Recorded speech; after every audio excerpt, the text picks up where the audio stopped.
Chers auditeurs, vous êtes à l'écoute des messages de la bonne nouvelle de Jésus transmis à travers les prédications de l'Église adventiste du 7e jour, Église africaine francophone de Bruxelles.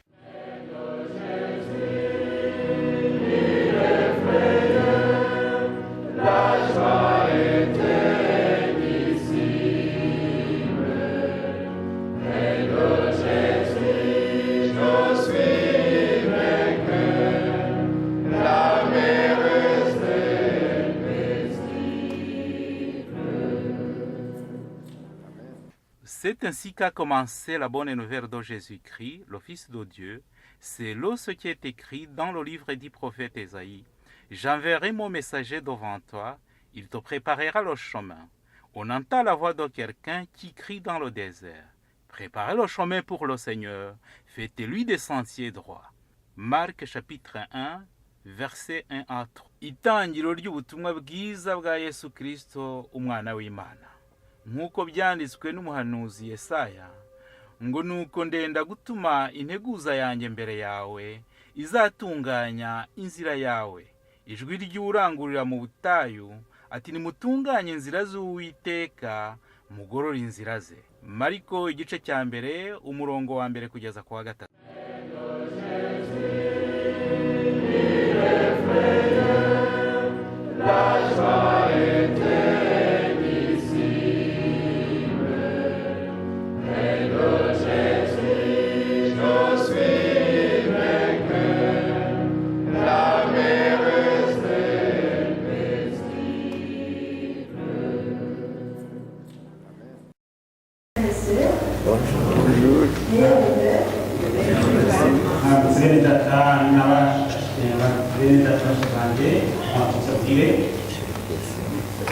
Je suis très contente de vous retrouver devant vous au début de cette année.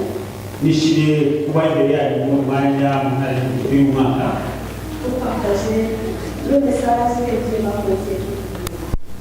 kugira ngo tubashe gusangira ijambo n'Imana yabahaye. Et je vous annonce aussi les salutations de l'Église de l'année. Abambagezaho intashyo za bene data binamire. C'est le verset 7. Se murazemera Je vais lire le verset 7. ndabona tumaze kuri Avant de commencer, j'aimerais, comme d'habitude, parler avec les enfants. yo kunangira kugira abana Parce que les enfants sont là. abana bahari Peuvent venir devant. abana bagerageza Et bakangire on met une histoire d'une petite fille et d'un petit garçon. C'est une fille qui s'appelle Mario. C'était une raconte. Alors elle est allée le matin chez un épicier pour acheter du pain. Parce que des fois, vos parents vous envoient chercher quelque chose, acheter quelque chose. C'est pas les deux grand parce que tu ne peux pas sortir le pain. Oui. Alors, oui. Parfois, nous, parfois, oui. Vous savez. Alors, elle est partie. Elle est allée. De retour, elle a trouvé, quand elle marchait, un petit qui voulait sur ses pieds. Parfait. Elle est revenue. Et c'était une petite feuille. Et vraiment ça, c'était tellement joli, tellement orné avec des fleurs partout. Cette feuille, elle est vraiment spéciale. Si tu l'as perdu, je me demande bien à quoi ça peut servir. Quelle porte ça peut ouvrir. Alors elle est rentrée à la maison, elle a montré à sa maman. Sa maman qui voit son regarde. Ah, c'est vraiment spécial, très joli. Probablement que c'était interdit.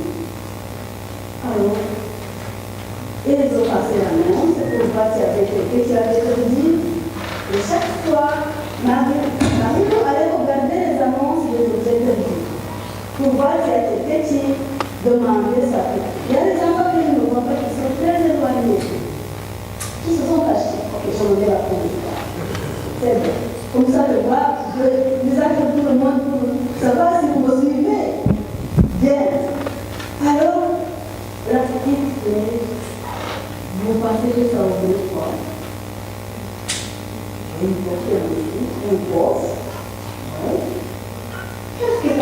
encore,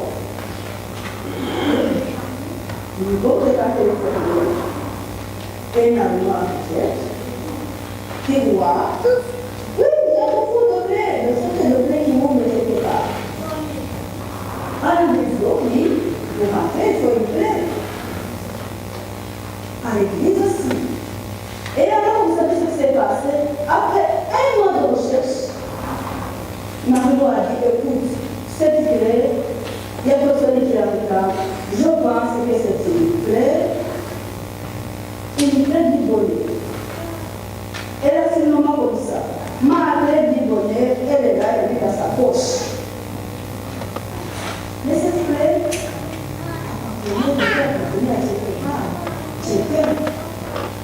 Et alors, un jour, sa maman lui dit, écoute, Marie-Lou, il y a une famille qui est venue habiter tout près de chez nous. Et ils ont un petit garçon qui est handicapé. Est-ce que vous connaissez les enfants qui sont handicapés? Non. Non. Vous n'avez jamais vu les enfants qui boitent, qui n'ont peut-être une jambe et pas deux jambes comme nous autres? Hein? Ah oui, vous les avez vus. Ah oui, il y en a beaucoup qui n'ont pas eu la chance d'avoir deux jambes comme nous. Et ce garçon était handicapé. Et il était dans la chaise roulante. Il ne pouvait pas marcher tout seul. Et alors, la maman de Marie-Lou qui lui dit, j'ai appris qu'il y a un enfant handicapé, je vais rendre visite à cette famille et essayer de visiter aussi le petit garçon. Est-ce que tu aimerais venir avec moi? Marie-Lou a dit, oui, oui, je viens avec toi, maman. Alors, elle lui dit, alors, sois sage avec le petit garçon. Essaie d'être gentil, de lui donner l'espoir de vivre. Marie-Lou est partie avec sa maman. Justement, il a trouvé le petit garçon dans la chaise roulante. Le petit garçon était comme ça. Est-ce qu'il était content? Non. Oui, alors il ne faut pas faire comme lui. Toi, tu es content quand même. Hein? Et alors, à un moment donné, ce garçon avait perdu l'espoir parce qu'il ne savait pas jouer avec les autres. À chaque fois qu'il venait, vous voyez le garçon sauter, jouer au ballon, il avait envie, mais il ne pouvait pas. Alors, Marie-Lou se dit, je vais quand même essayer de lui faire sourire. Alors, elle a commencé à raconter tout un tas d'histoires. Le garçon est quand même resté triste sans rien dire. Mais elle s'est dit, mais qu'est-ce que je vais faire pour qu'elle puisse au moins avoir espoir dans son visage? Elle s'est rappelée qu'elle avait une petite clé. Elle est rentrée dans sa poche. Elle a dit, tu as vu ça? Et le garçon qui regarde la petite clé, elle dit, ah, elle est magnifique, donne-la moi, je vais voir. Alors le garçon qui a commencé à sourire. Elle est vraiment très jolie, ta clé. Mais où est-ce que ça peut ouvrir? Marie-Lou qui dit, écoute, j'ai essayé toutes les portes de chez moi à la maison et elle n'ouvrait pas ces portes-là. J'ai passé l'annonce, il n'y a personne qui l'a réclamé. Si ça te fait plaisir, tu peux la garder. Le garçon qui dit, mais ça va me servir à quoi si ça n'ouvre pas, ça n'ouvre nulle part? Eh bien, c'est peut-être une clé parce que c'est la clé du bonheur. Elle peut peut-être ouvrir quelque part où tu auras du bonheur. Il commence à lui raconter tout un tas d'histoires qu'on lit dans les livres, des princes qui sont dans des châteaux où on doit entrer avec une clé. Alors, mais le garçon se disait, écoute, tu peux peut-être essayer aussi d'ouvrir une porte pour voir. Alors, Marie-Lou a commencé à ouvrir chaque porte. Mais ça ne marchait pas. Elle a essayé avec la porte du salon, la porte de cuisine, les armoires. Ça ne marchait pas. Et le garçon a dit, écoute, ta clé, elle ne sert plus à rien. C'est dommage. Alors, Marie-Lou, qui pensait avoir fait quelque chose pour le garçon, s'est dit, mais qu'est-ce que j'ai pas d'autre choix. Et tout à coup, il a vu sur l'armoire une petite boîte. Il a pris la boîte, il a demandé au garçon, à quoi sert cette boîte? Le garçon qui dit, écoute, apparemment, c'est la boîte à musique. Quelqu'un l'a envoyé parce qu'il avait entendu que je suis devenue handicapée pour me faire plaisir. Mais nous ne savons pas comment ça marche. Il n'y a plus de musique. La boîte ne sert à rien parce que même la personne qui l'a envoyée, elle est partie loin. Elle ne nous a pas expliqué comment ça marche, alors la boîte est là. Alors, je vais vous raconter quelque chose. Maintenant, il faut être attentif. Les enfants, elle a pris la boîte, elle a tourné dans tous les sens, elle avait un trou à côté, un petit trou. Elle a dit, ah, il y a un trou, je vais peut-être introduire la clé pour voir. Et le garçon qui lui donne la clé, elle le fait, et la clé entre dans le trou, et vous savez ce qui s'est passé, la clé tourna, et la boîte commença à montrer de la lumière et a commencé à chanter. D'abord au plus bas, petit à petit, de belles mélodies, tellement le garçon était très content, il commençait à sourire, commençait à bouger la tête quand la musique y allait. Alors, cette clé a apporté du bonheur au petit garçon. Vous n'êtes pas d'accord avec ça? Même si elle était dans la chaise roulante, elle a commencé à bouger, à taper sur sa chaise. Il était content vraiment. Marilou a apporté du bonheur au petit garçon. Est-ce que vous, c'est le début de l'année, vous êtes prêts à apporter du bonheur aux autres enfants qui sont tristes? Je vais voir les bras de ceux qui le promettent de le faire. Il y en a qui sont distraits, mais je sais qu'il y en a qui ont suivi. Qui est prêt à apporter du bonheur? Vous savez, vous avez la clé du bonheur entre vos mains. La clé, c'est votre beau cœur que vous apportez à vos camarades. La clé, vous savez ce que dit la prière? C'est la clé qui ouvre les portes du ciel, de bénédiction du ciel. Et cette clé, vous l'avez. Vous pouvez prier pour vos amis qui sont malades, priez pour vos voisins qui ne connaissent pas Dieu. Et alors, à chaque fois, rappelez-vous que vous avez la clé du bonheur pour les autres. Alors, les enfants, j'ai apporté quelques bricolages. Comme ça, vous fabriquez votre clé à vous-même. Et à chaque fois, vous vous rappellerez que vous possédez la clé du bonheur. Je vais vous donner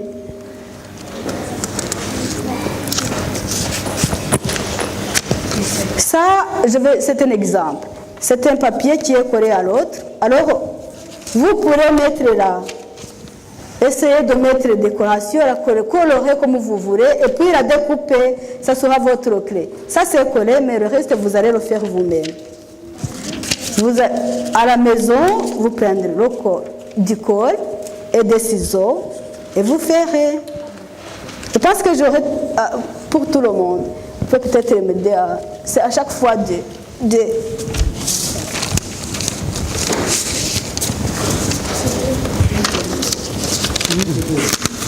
Comme ça, j'ai ma clé ici, moi.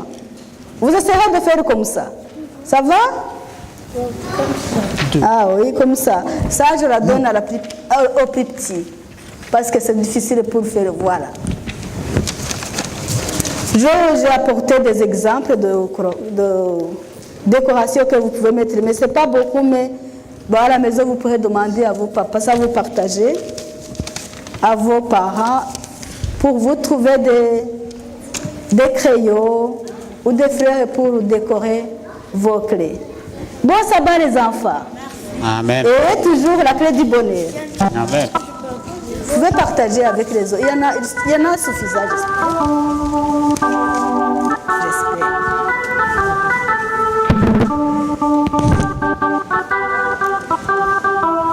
J'ai fini avec les enfants. Maintenant, je reviens vers vous.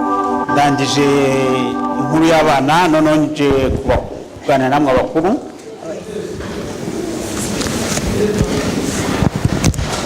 Lorsque un groupe de personnes visitait un certain collège Oxford en Angleterre, ubwo icyiciro cyasuraga ishuri à Oxford en mu Angleterre, gihugu cy'ubwongereza Oxford,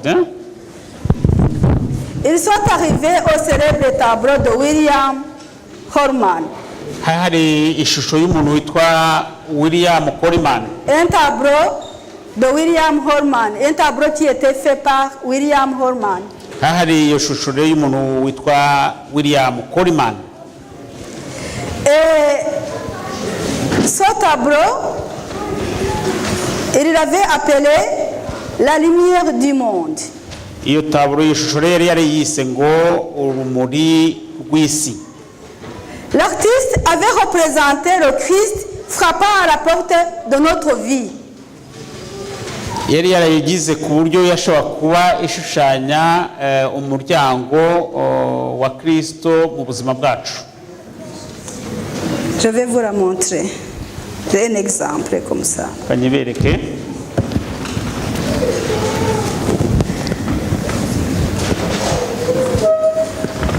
Voilà. Ce tableau était comme ça, si vous savez voir bien. Iyo tableau rero imeze gutya nkuko muyibona hariya. Les mots, c'est moi qui les ai écrits à côté. Amagambo ni njye wayanditse. Mais les personnes qui visitaient ont regardé, ils ont donné quelques remarques. Abantu babasha kubona rero ashusho bagize uburyo kibashyiraho icyo babivugaho. Les releveurs à carte de couleurs. L'autre, l'expression du visage. Bamwe bashyiragaho ibijyanye n'amabara ubundi ibisobanuro bijyanye n'ishusho uko ihagaze. Mais seul un enfant posa une question essentielle. Ariko umwana umunsi umwe abaza ikibazo cy'ingenzi. Il a regardé le visage de son papa. Yarebye mu maso hasi. Papa, abaza se, est-ce qu'ils l'ont laissé entrer? Ese bashobora kuba baramwemerera kwinjira? C'est la question essentielle que le garçon a posée. Ni ikibazo rero cy'ingenzi umwana yabashe kubaza. La porte n'avait pas de poignée. Umuryango ntabwo wari ufite ikira bafata bafungura.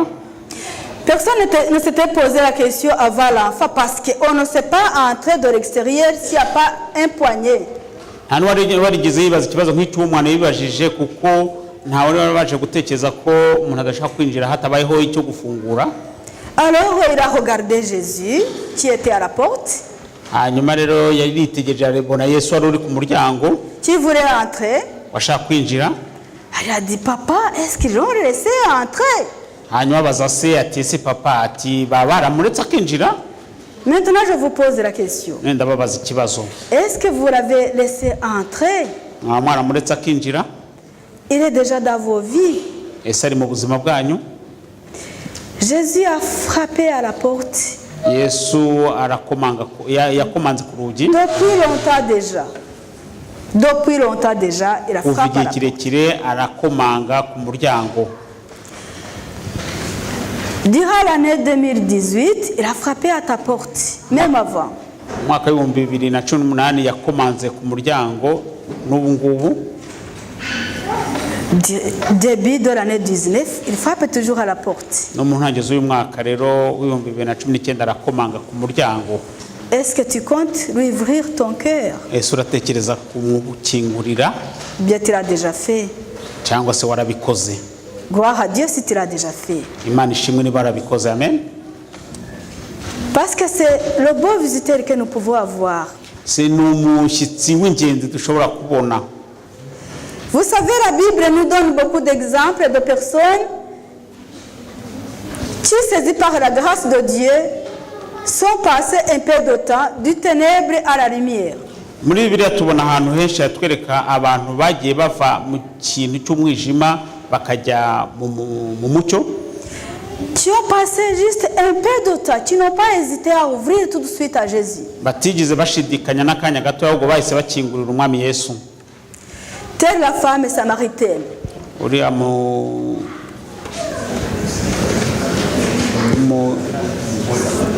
mugore w'umusamariyakazi.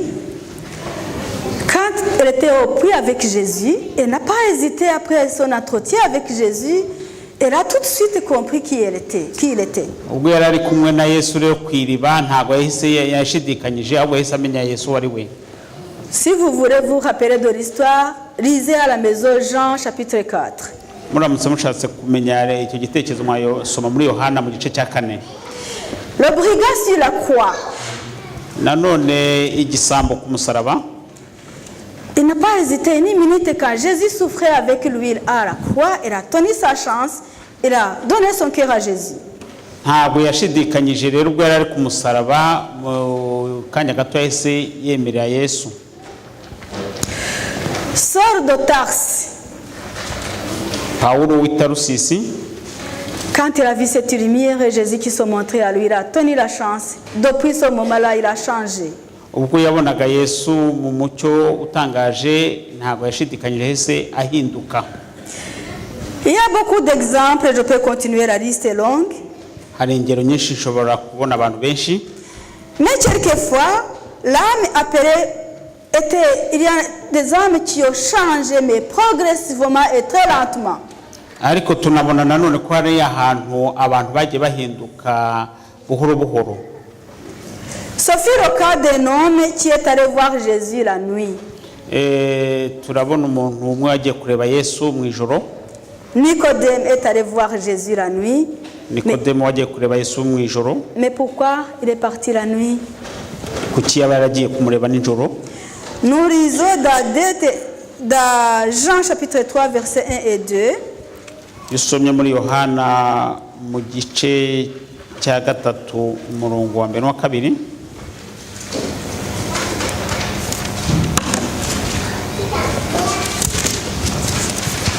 Jean chapitre 3 versets 1 et 2.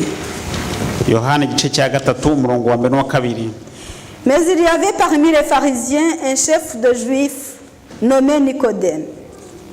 Il vint de nuit auprès de Jésus et lui dit: Rabbi, nous savons que tu es un docteur venu de la part de Dieu, car personne ne peut faire ces miracles que tu fais si Dieu n'est avec lui. Tusome hari umuntu wo mu bafarisayo witwaga Nikodemu umutware mu Bayuda. Uwo yasanze Yesu nijoro aramubwira ati: Mwigisha, tuzi yuko uri umwigisha wavuye ku Mana, kuko ari ntawe ubasha gukora ibimenyetso ujya ukora keretse Imana iri kumwe nawe. Nicodème était un pharisien, docteur de la loi. Un docteur.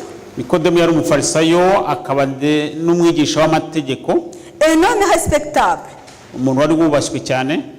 Rappelez-vous que les pharisiens avaient rejeté les enseignements de Jésus. Mumenye kandi mwibuke ko abafarisayo bari baragiye banga birukana inyigisho za Yesu. Nicodème avait vu les miracles que Jésus avait fait. Nikodemu yari yarabonye ibitangaza Yesu yari yarakoze. Il avait soif de la vérité, de savoir qui était Jésus vraiment. Yari afite inyota yo kumenya by'ukuri Yesu ari we. Mais parce qu'il ne voulait pas risquer sa réputation, Ataruko yashaka kugira ngo aburi cyubahiro yari asanganywe afite. Il alla voir Jésus la nuit en cachette. Yatumye ajya kureba Yesu nijoro mu yihishe. Aujourd'hui, il y a beaucoup de chrétiens qui sont comme Nicodème. Uyu munsi hari abakristo bameze nka Nikodemu. Aujourd'hui, il y a beaucoup d'adventistes qui sont comme Nicodème. Ubu ngubu hari abadiventiste bameze nka Nikodemu. Quand ils sont avec les voisins qui ne croient pas en Dieu, iyo bari kumwe n'inshuti zabo abaturanyi babo batizera Imana, quand ils sont avec les camarades ou bien les collègues de travail, iyo bari mu kazi kabo hamwe n'abagenzi babo, alors ils se disent oui, je vais dire que je vais pas dire quand même que je crois à ceci. Tu ne bois pas un verre commun, un verre de vin, de quoi? Tu dis ah non, non, ma santé. Est-ce que c'est vraiment la santé? Tu essaies de cacher la vraie raison. hanyuma baba bari kumwe n'abagenzi babo inshuti zabo bakavuga ati bakemera no gufata no ku kirahure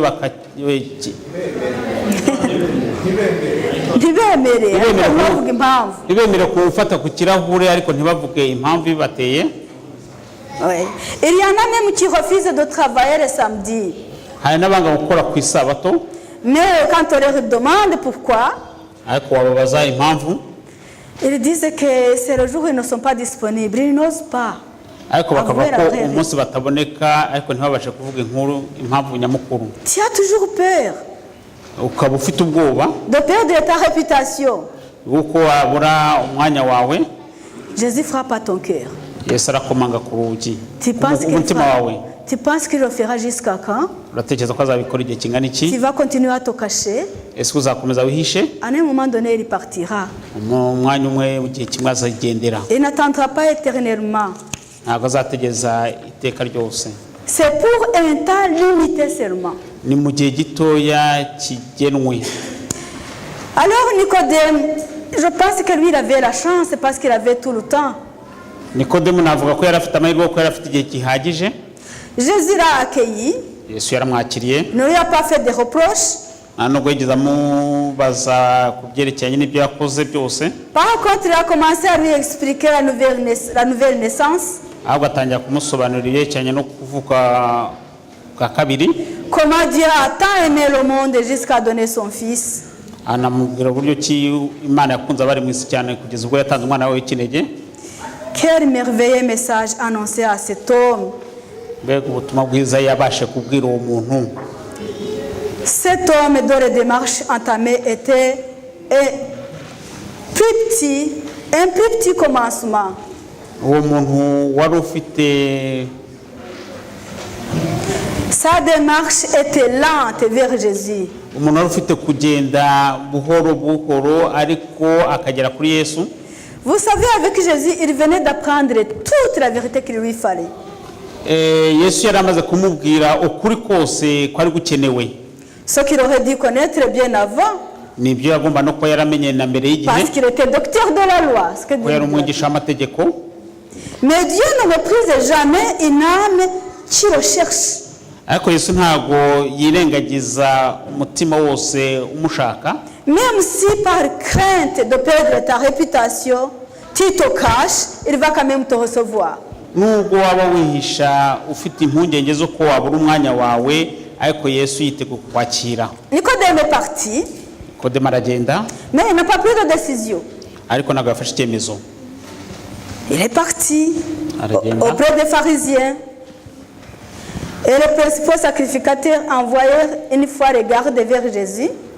Nuko abatambyi abafarisayo n'abatambyi bohereza abarinzi les gardes abamureba abamucunga. Ils l'envoyaient pour arrêter Jésus en fait, ces gardes-là. Ils ont pris les gens, ils ont envoyé vers Jésus pour l'arrêter. Bohereje navuga ko ari nk'abasirikari bagomba gufata Yesu. Mais ceux-ci n'ont pas osé le faire. Ariko ntago babashe kubikora. De retour vers les pharisiens. Ubwo yagarukaga ku bafarisayo. Les gardes de retour vers les pharisiens. Ubwo abo basirikari bagarukaga basanze abafarisayo bari babatumye. Les pharisiens leur ont fait des reproches. Abafarisayo bababwira amakosa bakoze. Pourquoi ne l'avez-vous pas amené? Vous aussi vous êtes séduits par lui? Kuki mutamuzanye namwe se mwaba mwashutswe nawe? Vous pouvez lire ça dans Jean chapitre 7 versets 45 à 47 et versets 50 à 51. Jean chapitre 7 versets 45 à 47. Ushobora kwisoma mu gice muri Yohana mu gice cya 7 umurongo wa 45 kugeza 47. Je vais vous le lire.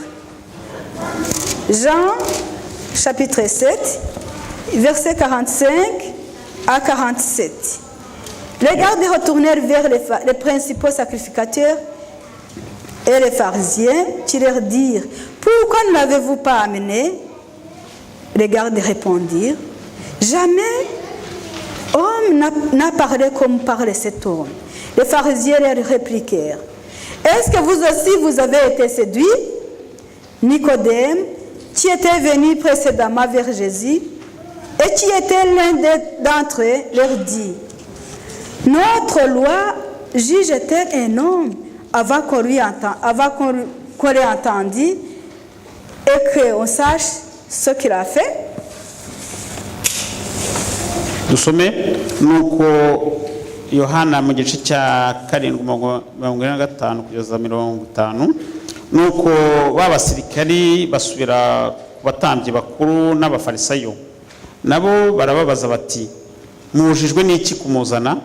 Abasirikari barasubiza bati yemwe ntabwo higeze kuba umuntu uvuga nkawe. Abafarisayo barabasubiza bati mbese namwe mwayobejwe? hari umuntu n'umwe wo mu bakuru cyangwa mu bafarisayo wamwizeye? Ariko abo bantu batazi amategeko baravumwe. Nikodemu wa wundi wigeze gusanga Yesu kera kandi wari umwe muri bo, arababaza ati mbese amategeko yacu acira umuntu urubanza batabanje kumwumva no kumenya ibyo yakoze? Voilà, maintenant Nicodème intervient. Il se rappelle quand même la conversation qu'il a eue avec Jésus. Mais il est intervenu un peu plus tard. Nicodème ahangara yongeye kugaruka ndetse abaza mu gihe cya nyuma, abasha no kugira n'icyo avuga. Mais si belle que soit sa protestation, elle resta quand même sans effet. Parce que Nicodème n'était pas à sa place, il était avec ceux qui n'acceptaient pas Jésus. Nikodemu bigaragara ko yari umwe mu bantu batajyaga batameraga Yesu. Il était dans le groupe qui n'acceptait pas Jésus. Yari umwe mu bantu batemeraga Yesu. Donc sa remarque n'a rien fait du tout. Ndetse n'ibyo yavuze nta nubwo byagize icyo bibakoraho. Il était dans le conseil des méchants. Yarari mu bantu b'abajyanama batari beza. Il avait accepté de faire partie de ce groupe. Ndetse yarari mu bantu bashaka kugira ngo abo bayoboka Yesu babiveho. Nous lisons dans Psaume chapitre 1 verset 1. Heureux l'homme qui ne marche pas selon le conseil des méchants, qui ne s'arrête pas sur le chemin des pécheurs et qui ne s'assied pas sur le banc des moqueurs. Yisomye muri Zaburi mu gice cya mbere umurongo wa mbere tuhasanga amagambo avuga ngo hahirwa umuntu udakurikiza imigambi y'ababi, ntahagarare mu nzira y'abanyabyaha, yicane n'abakobanyi. Maintenant je vais te poser la question. None ngiye kubaza ikibazo. Jésus frappe à ta porte. Yesu arakomanga ku rugi. Tu es dans quel groupe? Tu es dans quel groupe? Uri mu rwego, uri muri itsinda. Des gens qui se moquent de Dieu. Mu itsinda iri kwena Yesu. Des gens qui gardent la jalousie pour les autres. Itsinda rigira ishyari kuri bagenzi babo. Des gens qui haïssent les autres. Abantu banga abandi. Quel groupe fait-il partie? Waba uri mu rwego mu cyiciro muri itsinda. Jésus frappe à ta porte. Yesu arakomanga ku muryango wawe. Il veut que tu sois son fils. Ashaka kuba umwana we. Il veut que tu changes aujourd'hui, que tu quittes le siège des méchants. Ashaka ko uhindura itsinda rurimo ry'abagizi ba nabi. Il veut que tu sortes de ce groupe. Ashaka kuva mu iryo tsinda. Même si il faut t'abandonner, que tu n'auras plus d'amis, vaut mieux être seul que d'être ami avec les méchants. Nubwo bakwanga ndetse ntibonge kuba inshuti zawe, ariko ashaka kugira ngo uve mu itsinda ry'abagizi ba nabi abantu babi. Il veut que tu sois la lumière pour ces méchants-là. Ahubwo arashaka kugira ngo ube umucyo w'abo bantu babi. Change de position, change ta vie. Ça changera la vie de quelqu'un qui hésite encore. Hindura aho uhagaze uhinduke, bizahindurana nabo ngabo mubana nabo. Il faut résolument rompre les liens, quel que soit, qui empêche de suivre Jésus. Il faut rompre les cordes et les liens qui t'empêchent de suivre Jésus. Ugomba guca rwose imigozi ikubuza gukurikira Yesu. Ne craignez pas de nous engager pour lui. Kandi ntutinye kugendana nawe. Il faut que dans le milieu où nous sommes placés, birakwiriye ko ahantu tubaye, dès le début, kuva mu ntangiriro, sans nous préoccuper des conséquences, il faut affirmer notre foi. Byagiye bigenda ugomba kuba utitaye ku ngaruka zakubaho. ugashikama. Et celui qui a commencé le travail en vous, il le terminera. C'est ce que nous Kandi disons. watangiye umurimo azawurangiza. Pour notre Nicodème, le temps passa. Et la croix venue vers Jésus, vint vers Jésus. Le temps passa jusqu'à ce que Jésus fut amené à la croix. Igihe cyarageze rero kugeza igihe Yesu ubwo yazanwa ku musaraba. Nicodème n'avait toujours pas pris de décision. Nikodemo kugeza icyo gihe ntabwo yari yagize afata icyemezo. Attendra-t-il qu'il soit trop tard? Ese uzategereza ko igihe kirenga? Il nous faut arriver au chapitre 19 de l'évangile de Jean pour retrouver notre Nicodème. Ni ukugenda ukageza mu gice cya 19 cya Yohana niho twongera kubona inkuru ya Nikodemu. Nous n'allons pas lire tous les versets, vous les lirez à la maison parce que le temps est passé. Jean chapitre 19 du verset 38 jusqu'à 42. Kuri 38 kugeza kuri 42. C'est quand Jésus était mort à la croix, qu'il fallait l'amener au tombeau. Je vais peut-être le lire, c'est mieux quand même quelques. Chapitre 19, verset 38 à 42.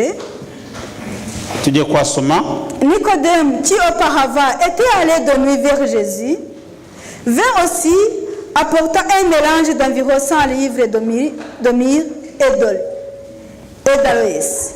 Ils prirent donc le corps de Jésus et l'enveloppèrent de bandes avec les aromates, comme c'est la coutume d'ensevelir chez les Juifs. Or, il y avait un jardin dans le lieu où Jésus avait été crucifié, et dans le jardin, un sépulcre neuf où personne encore n'avait été mis. Sophie là, qui déposait le corps de Jésus. Il était avec Joseph d'Arimathée. Dusome uhere ku 38 hanyuma y'ibyo haza Yosefu wo mu Arimataya nawe yari umwigishwa wa Yesu ariko rwihishwa kuko yatinyaga abayuda. Uwo ajya kwa Pilato amwaka intumbi ya Yesu ngo ayikureho. Pilato aramwemerera araza kuraho intumbi ya Yesu. Na Nikodemu wa wundi wigeze kumusanga nijoro cya gihe araza azanye ishangi ivanze n'umusaga, kuremera kwayo kwari nk'ibiro 50. Bajyana intumbi ya Yesu bayizingira mu myenda y'ibitare hamwe n'iyo mibavu nk'uko abayuda bagenzaga bahamba. Là, Nicodème a pris la décision publiquement, parce que quand tu vas enterrer quelqu'un, tu ne te caches pas. Aho ngaho turabona ko Nikodemu noneho yari yafashe icyemezo mu buryo bugaragarira abantu bose. Nicodème vient à la croix pour embaumer le corps de Jésus. Nikodemu aza gufata umurambo wa Yesu kugira ngo awusige imibavu. Mais pourquoi a-t-il attendu la mort de celui-ci? Ase kuki yategereje ko Yesu abanza gupfa? Nous sommes pourtant heureux de le voir en fait changer de camp. Ariko twishimira kumubona kugira ngo mbere yuko tuva mu byo turimo. Fourrant au pied sa réputation de pharisien et de chef de peuple, il ne s'est pas soucié de la réputation qu'il avait cette fois-ci. Aho nga turabona ko Nikodemu atarakishingikirije ku cyubahiro yarasanganywe. Il s'occupa avec amour et vénération du corps de Jésus. Ahubwo noneho yemera kwita ku murambo wa Yesu. Il est là pour prendre la décision. Wagiye ushidikanya gufata icyemezo. Tu es peut-être même là maintenant. Ni umunsi ushobora kuba n'umwanya ushobora kuba ufite kutashaka gufata umwanzuro. Mes chers amis, Nicodème avait le temps. Ariko bene data Nikodemu yari afite igihe. Est-ce que nous avons le même temps aujourd'hui? Ese natwe twaba dufite igihe nk'icyo ngicyo? Parce qu'elle pouvait même mourir sans avoir pris la décision. Yashobora no kuba yapfa atabasha gufata icyemezo. Ça peut nous arriver aussi. Natwe bishobora kutubaho. Le moment que nous avons, c'est le moment présent. Umwanya dufite n'uyu nguyu niwo wacu. Jésus frappe à ta porte. Yesu arakomanga ku rugi. Il fait que tu changes de camp. Ashaka kuhindura aho uri itsinda ryawe. Tu as un temps limité seulement. Ufite n'igihe kiringanijwe kigenwe. Parce que bientôt Jésus va réapparaître. kandi Yesu agiye kugaruka no kugaragara. Et l'esprit de prophétie dit Mwuka w'ubuhanuzi watubwira que le Saint-Esprit s'éloignera petit à petit pour ceux qui n'acceptent pas d'ouvrir le cœur à Jésus. Mwuka w'Imana uzagenda ukurwamo buhoro buhoro uko igihe kigenda gisohora. C'est ça que vous attendez, mes chers amis. Mwaba aribyo mutegereje inshuti zanjye. Changez vos habitudes. Il attend, mais l'attente va se terminer bientôt. J'aimerais vous montrer quelque chose. Uriya murongo uboneka muri Yohana wa kabiri mu gice cya Petero wa kabiri mu gice cya gatatu umurongo wa 9. Ari umwami Imana ntatinze isezerano ryayo nk'uko bamwe batekereza yuko iritinza, ahubwo itwihanganira idashaka ko hagira n'umwe urimbuka, ahubwo ishaka ko bose bihana. Un prédicateur raconta dans l'un de ses sermons une histoire d'un roi. Umwigisha umubwiriza yigishije yerekana inkuru y'umwami. Un roi saxon Umwami qui est parti avec son armée pour se battre avec un groupe qui s'était rebellé à son pouvoir. Umwami wari yagiye kurwanya abantu bamurwanyaga. Après avoir remporté la victoire sur les rebelles, ubwo bamaraga gutsinda rero bamurwanyaga, il fait quelque chose. yakoze ikintu.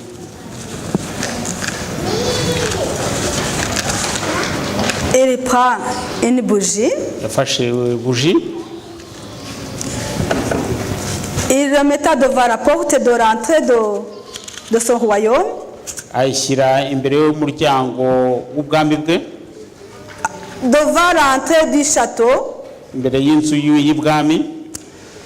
Alors, il alluma la bougie. Nuko yatsa ya buji,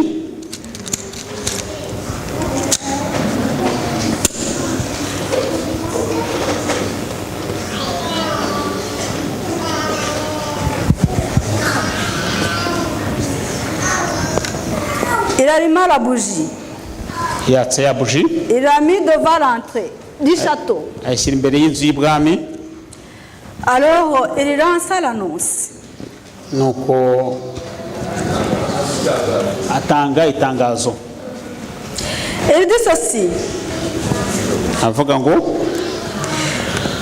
parmi les rebelles, mu bigometse, ceux qui se rendraient à lui et prononceraient un serment d'arrogance, donc qui demanderont pardon de ce qu'ils ont fait, uzisuzuma akisuzuma akemera kuva mu byo yari arimo, et agasaba imbabazi, entrera dans le château avant que la bougie ne soit terminée. akinjira mu nzu y'ibwami mbere yuko iriya buji izima, Il aura la vie sauvée. azagira ubuzima, azakira. Mais l'autre qui refuserait, ceux qui ne viendront pas tant que la bougie est allumée, Utazaza rero mu gihe iriya buji izaba icyaka, sera exterminé. azicwa. Alors ils ont commencé à venir. Noneho babandi batangira kuza Quand la bougie était encore allumée. mu gihe buji yari icyaka. Vous savez combien de temps la bougie peut tenir? Mutekereza ko buji yamara umwanya ungana iki? Ça peut passer toute une journée là. Muratekereza ko yamara umunsi wose? Même si j'avais pris toute une grande bougie comme ça prendrait toute une journée. Niyo nafata nini ndende ariko ntago yamara umunsi wose. Ils sont venus ceux qui devaient venir. Abagomba kuza rero baraje. Mais ceux qui ne sont pas venus et que la bougie était terminée, qui sont venus après, c'était fini. Ariko abaje nyuma yaho byari byarangiye. Ils ont été exterminés. Bagomba barishwe. Vous savez, mes chers frères et sœurs, notre temps est aussi compté. Murabizi bene data rero ko igihe cyacu kirabaze. Et notre bougie brûle et tant qu'elle brûlera, nous aurons l'occasion de nous préparer pour le retour de Jésus. Hari rero iriya buji yindi yaka tugomba gutangira tukitegura mu gihe dutegereje Yesu. Il va bientôt venir. Azaza vuba. Souvent, beaucoup de produits de promotion, nous sommes dans la période des soldes maintenant. murabizi neza ko ngo hari igihe cyo kugabanya ibiciro. Souvent, beaucoup de promotions sont offertes pour une période. Murazi neza ko iyo bagabanyije ibiciro byo kugura bigira igihe babigeneye. Après le mois de janvier, les soldes sont terminés. Nyuma y'ukwezi kwa mbere kugabanya ibiciro bizaba birangiye. Et souvent, vous recevez les bons où c'est écrit, c'est valable de telle date jusqu'à telle date. Mubona udupapuro tubabwira ngo kugabanya ibiciro bizagira ku itariki iyi ni kugeza ku yingiye. Le calendrier prophétique de Dieu a marqué ses jalons. Il a marqué ses signes, le calendrier prophétique. Ubwo rero ingengabihe y'ubuhanuzi ifite uburyo ki nayo igihe n'igihe cyayo. La venue de Jésus, l'annonce de l'évangile aux gentils, l'apostasie du Moyen-Âge, le tremblement de terre, c'est tous ces signes qui montrent que le retour de Jésus est proche. Ubuhakanyi ugushidikanya kwagiye kuboneka kose nibyo bitwereka de terre, mitingito byose byerekana kugaruka kwa Yesu. Voilà, la chute d'étoiles, l'augmentation des connaissances, tout ça, nous sommes au courant. Guhanuka kw'inyenyeri ibyo byose ni bitwereka ko igihe kiri kugenda. L'une après l'autre, toutes ces prédictions sont déjà réalisées. Ibyo byose rero byagiye bigaragara ko ari ibimenyetso twagiye tubona. Alors vous attendez que la bougie s'éteigne alors? Muzategeza yuko iriya buji izima? Parce que quand la bougie s'éteindra, quand le Saint-Esprit se sera éloigné, il n'y aura plus de chance de revenir en arrière. Ubwo rero iriya buji izaba izimye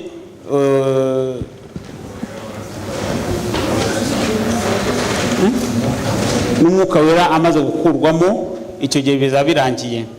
Soyons attentifs à tout ce qui se passe autour de nous. Tugomba rero kuba kumva no gusobanukirwa mu bituzengurutse. Combien de fois les chefs d'État se réunissent pour amener la paix dans le monde?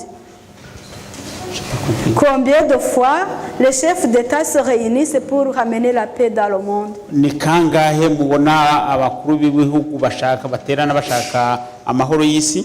Et combien de fois après ces réunions, il se reproduit de plus de massacres, de plus de justice, de plus de scandales politiques? Nyamara nyuma y'ayo y'inama bakora ntibibuza yuko kongera kuboneka amahano yandi nyuma yaho. Si vous suivez le journal, vous êtes d'accord avec moi que tout part de travers. Muramutse mukurikira amakuru mubona ko bigenda mu buryo butasobanutse. C'est la prophétie qui se réalise, mes chers amis. Aho tubona ko ari ubuhanuzi bugenda busohora. Le temps s'achève. Igihe kirarangira. Notre temps est limité. Igihe cyacu kirabaze. La bougie va bientôt s'éteindre. Kandi buji izazima. Il use de patience envers nous, ne voudra pas qu'aucun périsse. Arakoresha kwihangana ategereje ko buri wese yihana. Christ continue à accorder un peu plus de temps aux impénitents. Ni kanga azageza ryari yihanganira abanyabyaha? Les chrétiens ont encore la possibilité de se préparer pour son retour. Abakristo bafite igihe cyo kwitegura kugaruka kwa Yesu. Notre Sauveur désire que vous et moi soyons prêts. Yesu ariteguye, nawe nanjye twitegure.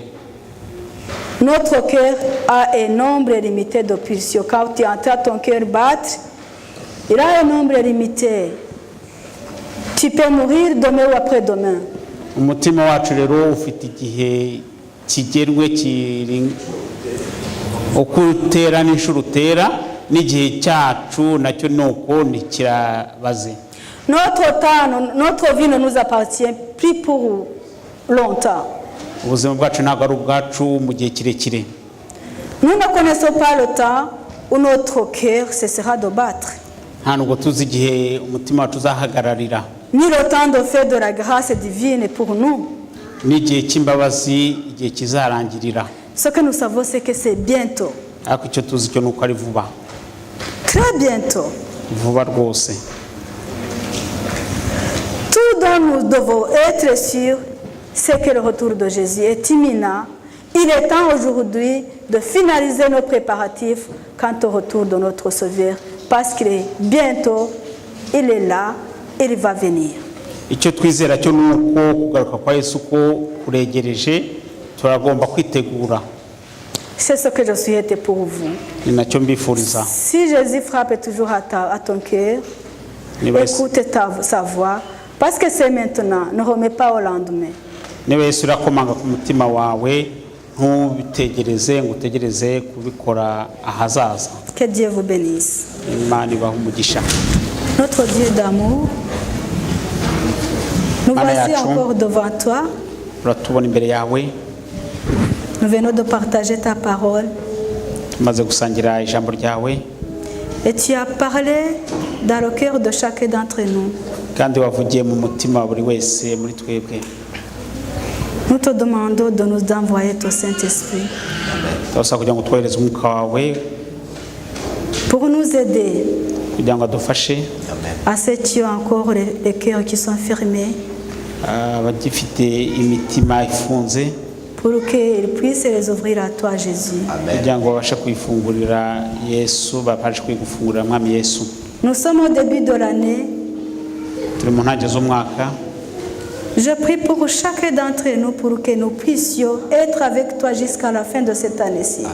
Ndasabira buri wese kugira ngo tuzabashe kugeza ku mpera z'uyu mwaka, Aide-nous à prendre de bonnes décisions, udufashe kugira ngo tubashe gufata ibyemezo byiza, à quitter les groupes de ceux qui sont contre toi, tuve mu matsinda akurwanya, à être une lumière pour ceux qui ne te connaissent pas. tubashe kuba umucyo umurikira abatakuzi. Tant que la bougie de la grâce est encore allumée, Mu gihe buji y'ubuntu icyaka, je prie pour chacun d'entre nous pour que nous puissions nous donner à toi, Jésus. ndasabira buri muntu wese kugira ngo abashe kukwiha. Nous savons que tu vas le faire parce que tu nous aimes. Tuzi neza ko ubikora kuko uradukunda, Et tu nous as toujours promis que tu choisiras toujours ce qui est meilleur pour nous. kandi utwizeza ko uzadushakira ibyiza kuri twebwe. Tu connais le cœur de chacun d'entre nous ici. Uzi umutima buri muntu wese muri twebwe, Tu connais tous tes enfants qui sont devant moi ici. uzi imitima y'abana bawe bari imbere yawe, Tu sais tout ce que chacun traverse. uzi ibyo buri wese anyuramo, Tu sais les problèmes qui s'opposent dans son cœur. uzi n'ibibazo byose afite mu mutima we. Que tu sois une réponse pour chacun d'entre eux, Seigneur. Turakwisaba kugira ngo ube igisubizo kuri buri muntu wese. Et nous te remercions pour ça. Turagushimira ibyo. Nous savons qu'il faut être prêt pour ton retour, Jésus. Tuzi neza ko imiryango yiteguye kugaruka kwawe. Alors, Seigneur, nous savons que nous serons prêts grâce à ton Saint-Esprit. Nuko rero turagusaba umwuka wawe Reste avec nous et que ta gloire soit à jamais au nom de ton Fils Jésus. Amen. ubane natwe none ubw'ubuntu bwawe umwana wawe. Amen.